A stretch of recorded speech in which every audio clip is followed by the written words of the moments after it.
Tangis Nita Thalia pecah, mantan suami meninggal dunia, Nurdin masuk ICU karena penyakit ini. Sang mantan suami Nurdin Raditya meninggal dunia, Nita Thalia menangis.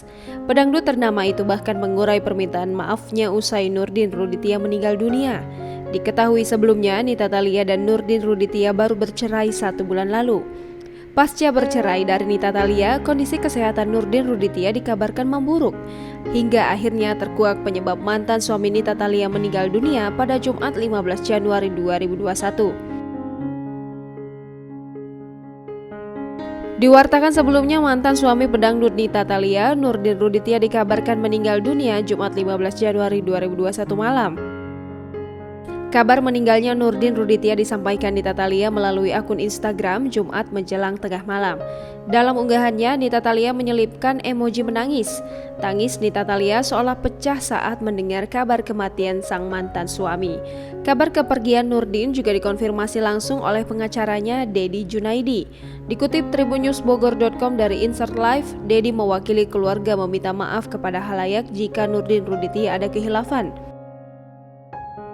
Lebih lanjut, Dedi juga bercerita perihal penyebab mantan suami Nita Thalia meninggal dunia.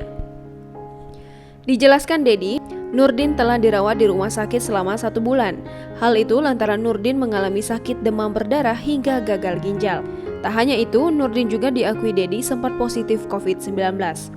Positif COVID-19 hingga mengidap penyakit lain, Nurdin akhirnya masuk ICU. Kondisi mantan suami Nita Thalia itu nyatanya semakin drop kian hari pasca masuk ICU. Hingga akhirnya pada Jumat malam, Nurdin Raditya menghembuskan nafas terakhirnya.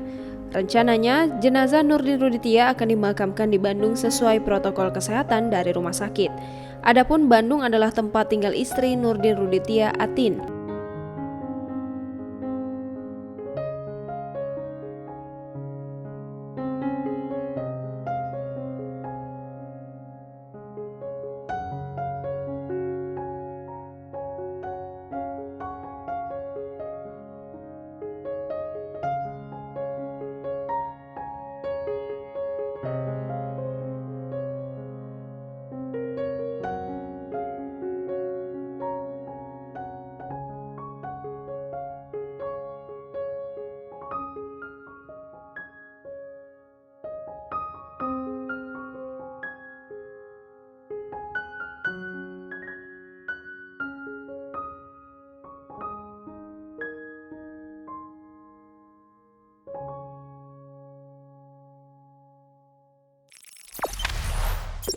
Jangan lupa subscribe, share, komen, dan like ya.